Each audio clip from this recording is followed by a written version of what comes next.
educating with an audience of practitioners way back. This was in AMI 2017 or something. It was explaining the 007 concept. Do you still go along? Have you got the energy to talk about that a bit? This was lovely. It was what to look for in the face, all the shaken, not stirred, right? It was the markers that were generally regarded as beautiful all around the world, across different ethnicities. Now let's see, what can I remember?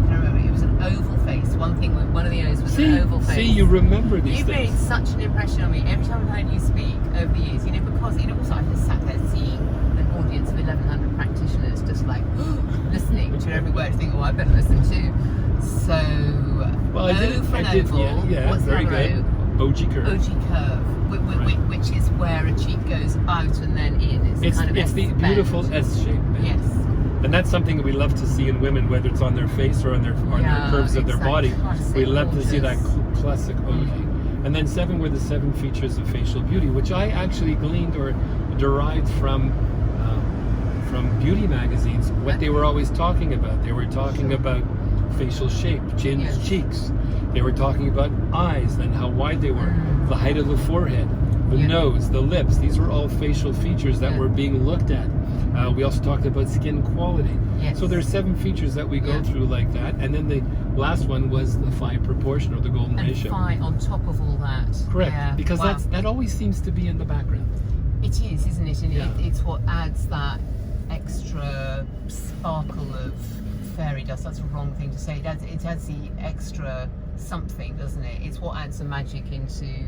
It's because that's what we assess so fast. You could be walking down the street and you're focusing on, I'll give it in your terms. Here you are walking down the street and you're focusing on not getting hit by the traffic, and Brad Pitt is standing on a corner and his image just flashes on your retina for a split second. You recognize it. You think, wow. What a good looking dude. That's lovely. Yeah. How could you do that so fast? How can we do it so fast? Well, the only thing we do fast is mathematical analysis. That's why computers are based on mathematics. Even if we're not mathematical people. Correct. We our brains work in a mathematical way. And perhaps what you're seeing is a beautiful proportion. Now, you know, and I know, I can think of relatives and friends that don't have the most beautiful features. Sure. Maybe not the best brows, not best eyes, not best nose, but when you put the whole package together, there's something attractive about them. Yes. That's proportion talking to you. So that blouse that you wear that you're not sure, all of a sudden you put the right dress on with it and the right shoes and accessories, and all of a sudden that thing stands out. That's the idea behind proportion, and I believe it's a big part. It's not the only part, but a big part of beauty. And are you still teaching and showing people with the beautification calipers? Because these calipers, you remember those from years ago at Tapan Patel's practice. Right. You gave him or lent him, I don't know if you still got them, a pair of the originals. Now, how do we explain this for people who don't know? That phi, or the golden ratio, it's the sort of fundamental of sort of beauty in anything, in buildings. We're driving around Canary Wharf, or in the Apple logo, or in anything. In Angela Jolie's lips, there's a ratio of 1 to 1.618. Very good. Somewhere. Absolutely. Yeah. In that face, and you have got this phenomenal pair of calipers. I'll find a picture and drop them in. It's not that everybody's faces have got to reach the same proportion, but if you can move people towards a more ideal. Well said. That's exactly it. How do the calipers work? Well, it's as I was saying a little bit earlier, is the fact that I do believe there's an aesthetic destination. There is a point where you arrive at your front door.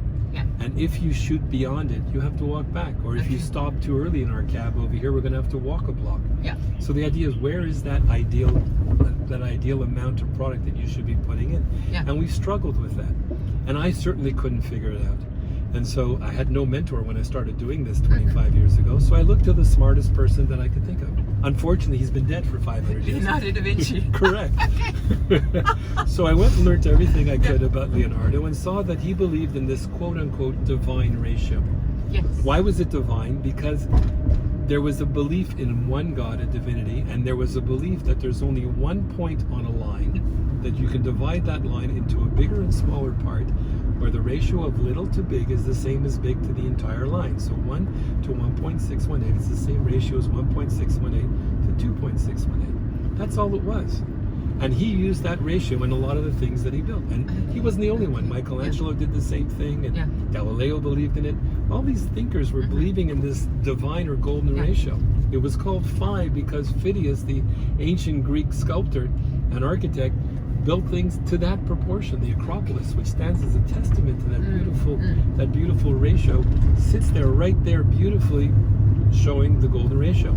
So I figured there must be golden ratios on the face that we are looking at that naturally we are attracted to. Yeah. And that's what the story is. It doesn't even have to be man-made. You know, the way animals pick their mates, and it has a lot to do with the way the ratio is of their body, their horns, whatever the story is. It's been around for ages. If you look at all the beautiful things that we're attracted to, it seems to always have this golden ratio behind it. Yeah. So I figured if we can find this on the face, or try to approach it, as you said, on the face, we would move that person from a version of themselves to the better or best versions of who they can be. Yeah. Exactly. And so I started using that as a basis to try to plan my injections, and it helped me immensely. I thought, coming from music, that I was going to be very artistic, but I couldn't get the same results in all the patients. Some patients got nice results, and some patients got outstanding results, and I was doing the same treatment. So this helped me be able to optimize the treatments and the experience for the patient. So it helped a lot in my case. Yeah.